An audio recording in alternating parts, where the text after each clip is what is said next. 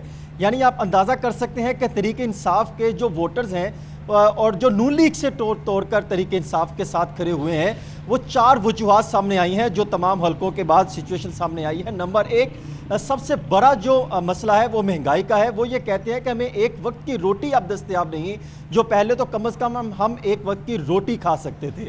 اور دوسرا جو بیانیہ سب سے بڑا یہ آتا ہے کہ جو انہوں نے مسلم لیگ نون نے اپنے ان کارکنوں کو، ان رہنماؤں کو سائیڈ لائن کر دیا جن سے یہ وعدہ کیا گیا تھا کہ وہ ان کو ٹکٹ فراہم کریں گے، وہ بھی جو ہے مسلم لیگ نون کے خلاف کھڑے دکھائی دیتے ہیں.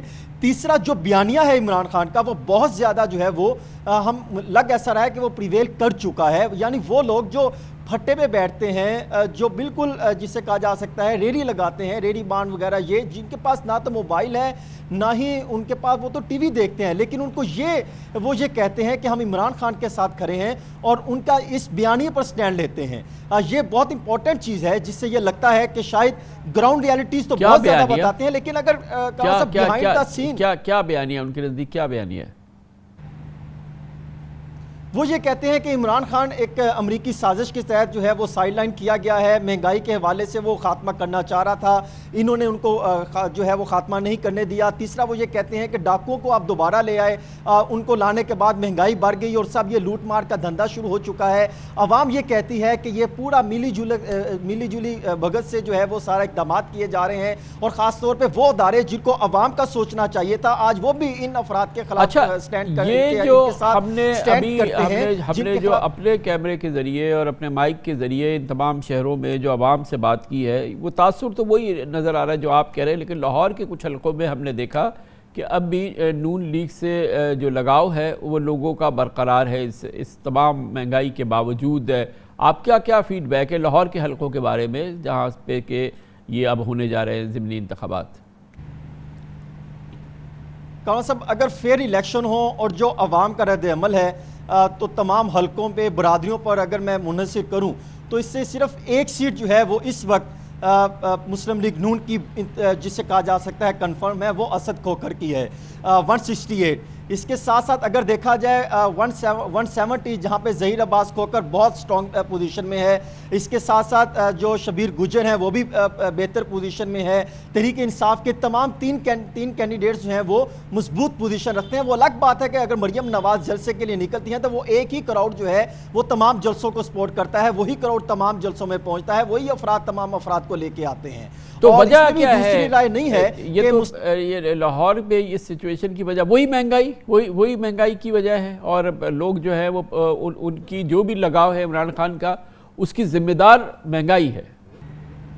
کامران صاحب، کچھ حلقوں میں تحریک انصاف نے کام بھی کروائے ہیں، شاید وہ بھی یہ سمجھتے ہیں کہ انہوں نے کام کروائے تھے. اور سب سے بڑی بات، جن حلقوں میں الیکشن ہونے جا رہے ہیں وہاں پر تقریباً کئی اہم حلقے، 3 ایسے حلقے ہیں جس میں تقریباً 60 سے 65% آبادی غربت پر جو ہے وہ وہاں پر بہت زیادہ ہے، غریب افراد بہت زیادہ ہے، کرسچن کمیونٹی بہت زیادہ ہے. یہ وہ افراد ہیں جن پر یہ جو پی پی ہیں وہ منحصر کرتی ہیں. اگر ان کو دیکھا جائے تو وہ تو کسی صورت مہنگائی کے خلاف جو ہے وہ چپ نہیں رہ سکتے، وہ تو سٹینڈ لیتے دکھائی دیتے ہیں. البتہ جس طرح حکومت اگر آپ دیکھیں کامران صاحب، ماضی میں بھی جب مسلم لیگ نون حکومت میں رہ کے الیکشن لڑتی ہے تو ان کو سرکاری مشینری کا استعمال کرنا بہت بہترین طریقے سے آتا ہے.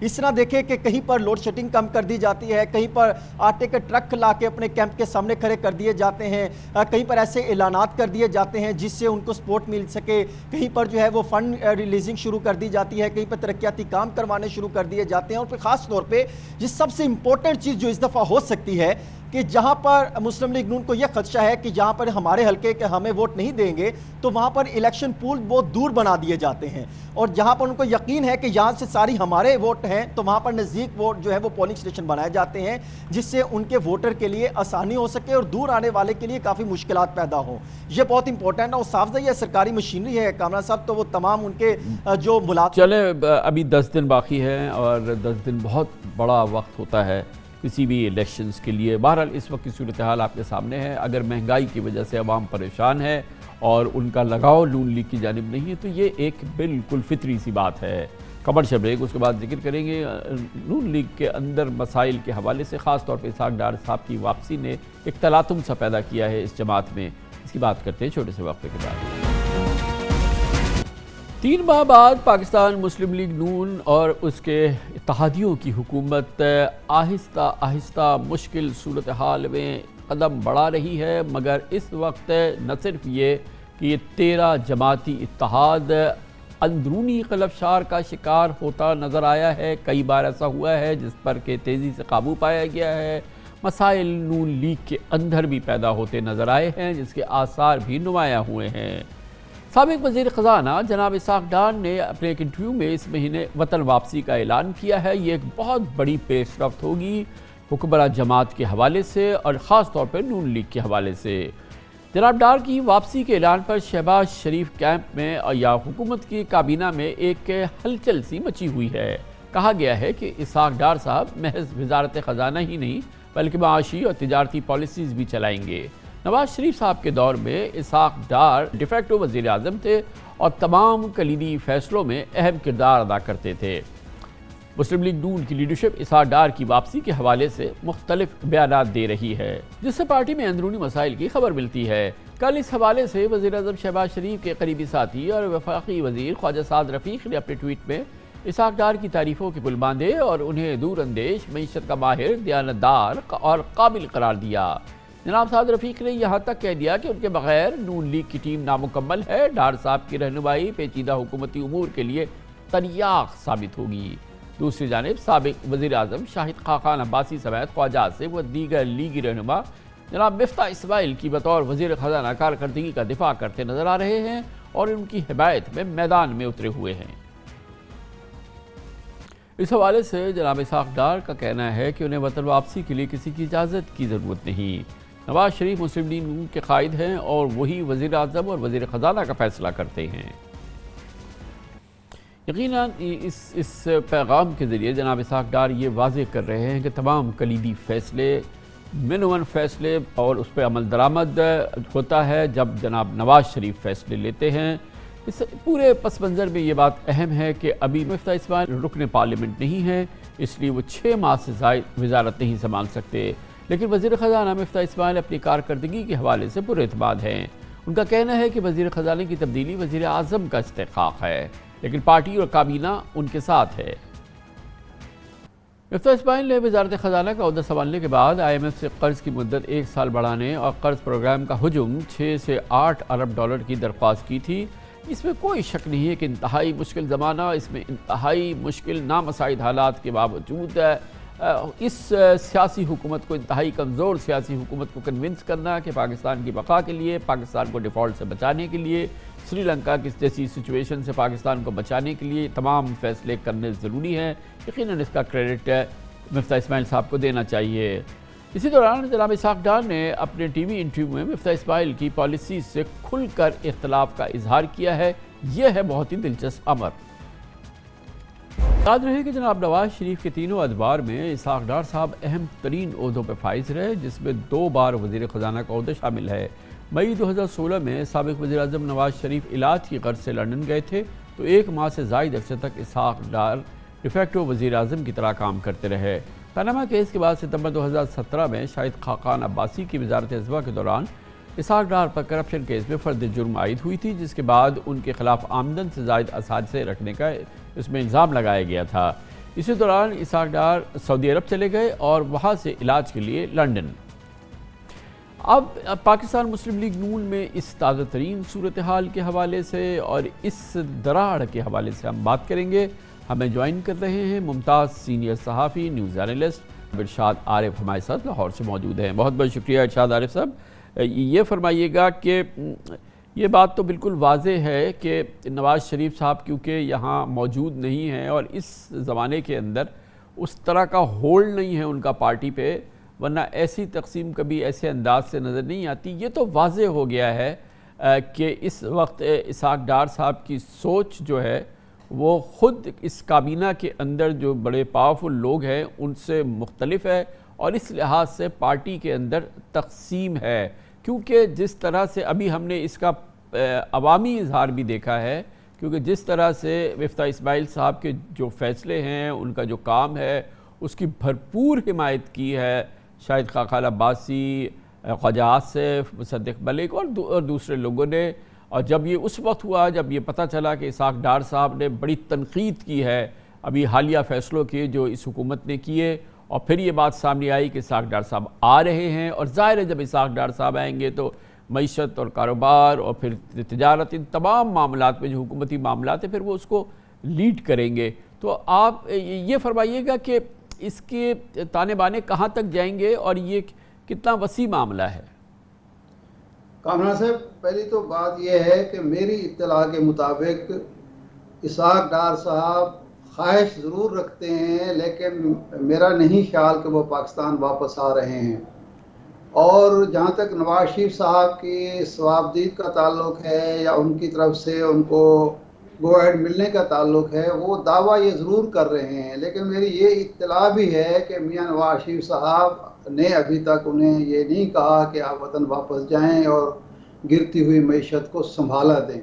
جب میاں شہباز شریف صاحب اپنی کیبنٹ کے ساتھ میاں نواز شریف صاحب سے ملے تھے اور وہاں یہ سارے معاملات 2-3 دن تک ڈسکس ہوتے رہے تھے، تو وہاں مفتاح اسماعیل صاحب نے اور کچھ دوسرے ساتھیوں نے میاں نواز شریف صاحب سے کہا تھا کہ مفتاح اسماعیل صاحب اگر IMF میں جاتے ہیں، وہاں نیگوشیٹ کرتے ہیں، معاملات طے کرتے ہیں، تو پھر ان کو یہ گارنٹی ہونی چاہیے کہ معاملات کو اس معاہدے کے بعد چلائیں گے بھی وہی. میری اطلاع کے مطابق میاں نواز شریف صاحب نے ایک تو مفتاح اسماعیل کو کہا تھا کہ ٹھیک ہے آپ جائیں، کام کریں اور آپ کے معاملات میں مداخلت نہیں ہوگی. دوسرا اسحاق ڈار صاحب سے کہا تھا کہ جی آپ معاملات میں مداخلت نہیں کریں گے. گویا کہ آپ یہ فرما رہے ہیں کہ فی الحال اور جو آپ کی معلومات ہے اس کے مطابق یہ بعد از قیاس ہے کہ اسحاق ڈار صاحب، مجھے نہیں پتا کہ ایسی بات ہے، کیونکہ اسحاق ڈار صاحب نے 2 ٹوک ٹیلی ویژن کیمرے پہ کہا ہے کہ انہیں نواز شریف صاحب نے کہا ہے کہ وہ واپس جائیں، ان کا ذاتی فیصلہ نہیں ہے، نواز شریف صاحب کا فیصلہ. لیکن بہرحال آپ کے نزدیک یہ بعد از قیاس ہے کہ جناب اسحاق ڈار واپس آئیں گے اور وہ جاہ جلال یا وہ ان کی جو پوزیشن تھی گزشتہ ادوار میں نون لیگ کی وہ بحال ہوگی، اور یہ جناب نواز شریف کی مرضی و منشا سے ہوگا کہ اب جو ڈار صاحب ہیں وہ کنارے پہ رہیں.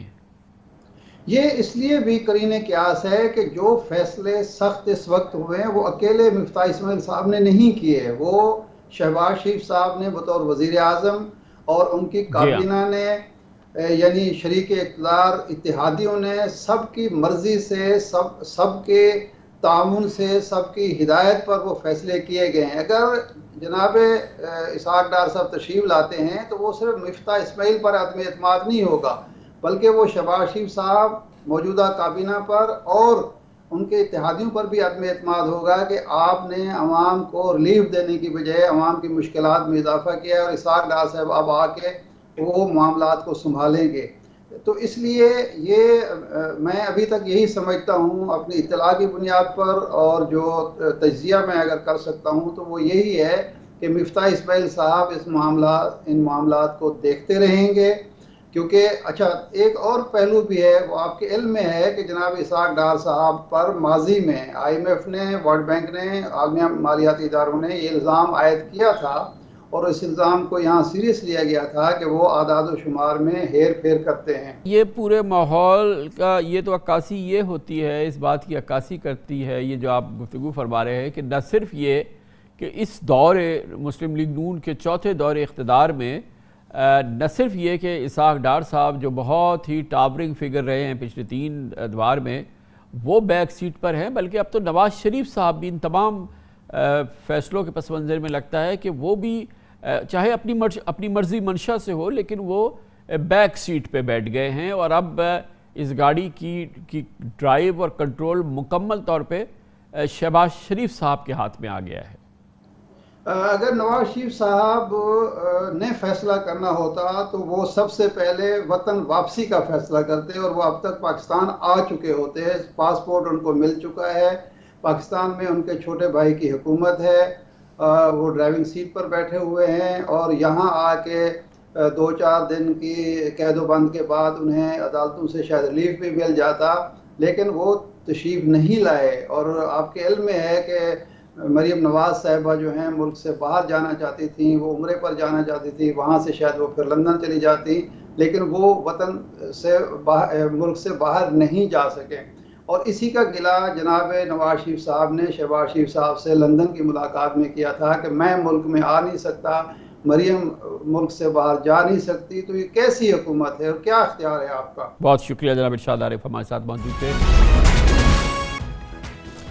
یہ بات کسی سے ڈھکی چھپی ہوئی نہیں ہے کہ گزشتہ دور میں آج کی حکومتی جماعتیں جو اتحاد میں شامل ہیں، ان کی کلیدی شخصیات کے خلاف، اہم شخصیات کے خلاف نیب نے متعدد سچے اور جھوٹے کیسز بنائے۔ یقیناً وہاں پہ سچے کیس بھی بنے اور جھوٹے کیس بھی بنے، جس کی وجہ سے نیب انتہائی غیر مقبول ادارہ بن گیا ہے۔ ویسے تو مجموعی طور پہ پاکستان میں نیب کوئی مقبول ادارہ نہیں ہے، لیکن اس وقت کی اپوزیشن کے لیے یقیناً یہ انتہائی غیر مقبول ادارہ ہے۔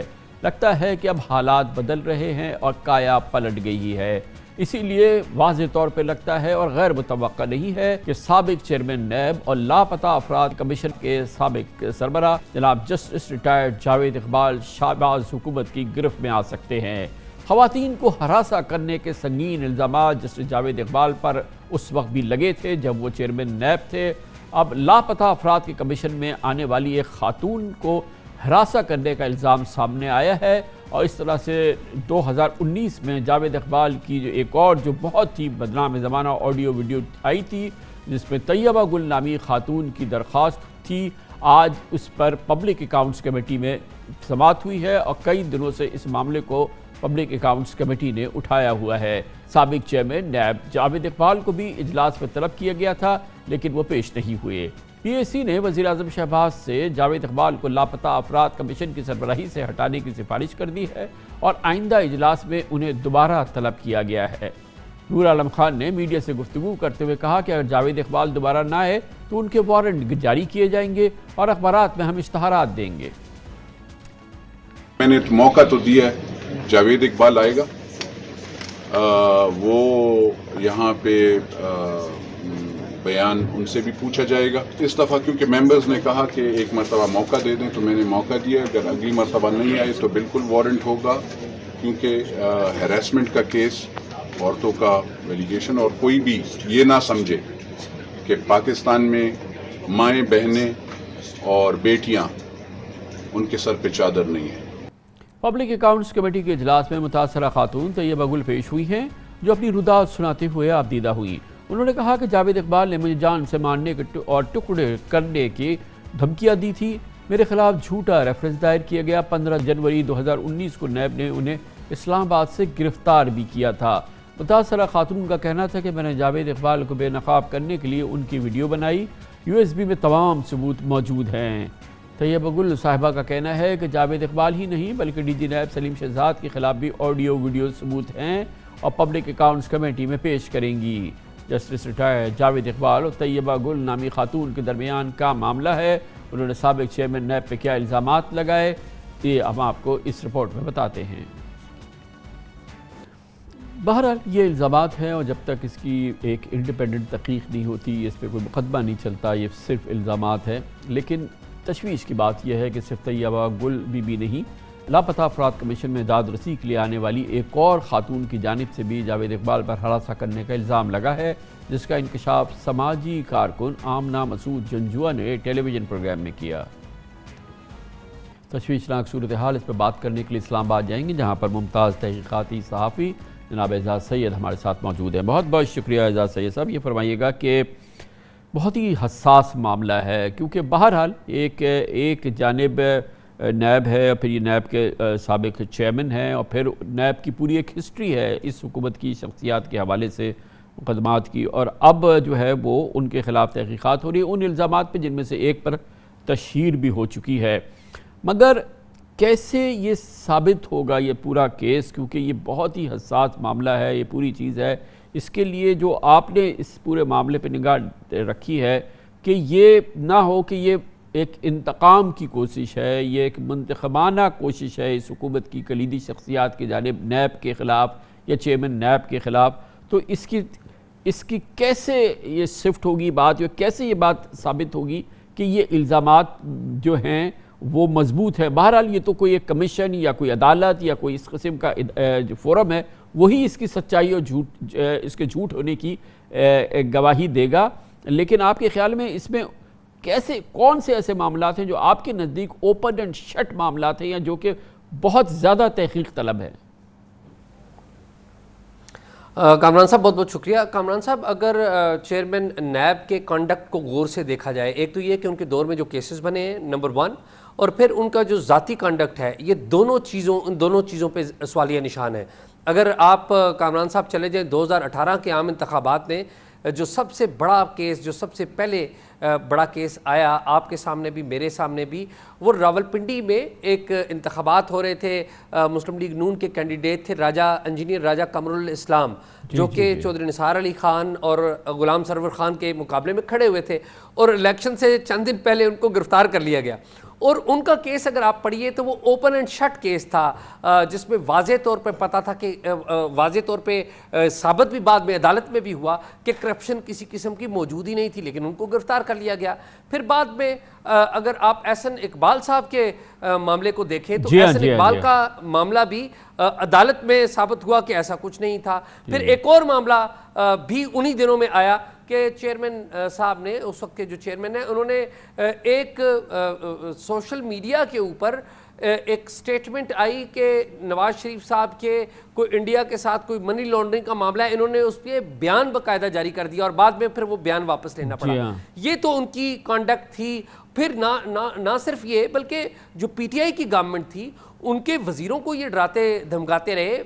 فواد چودھری کے حوالے سے انہوں نے بڑے سخت بیانات دیے، اور پھر بعد میں ہمارے ایک ساتھی جرنلسٹ ہیں جاوید چودھری صاحب، ان کو ایک انٹرویو دے دیا کہ اگر میں ایمانداری سے تحقیقات کروں تو ساری حکومت جو پی ٹی آئی کی وہ نیچے گر جائے گی. یہ تو ان الزامات پہ آتے ہیں جو تازہ ترین جو خواتین کو ہراساں کرنے کا الزام لگا، یہ تو سب سے سنگین ان تمام معاملات میں میرے نزدیک.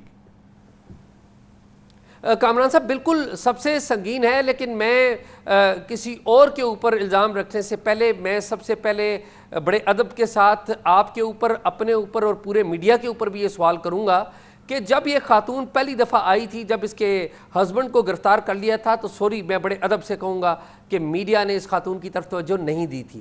آج یہ خاتون جب حالات بدل چکے ہیں، چیئرمین صاحب نیب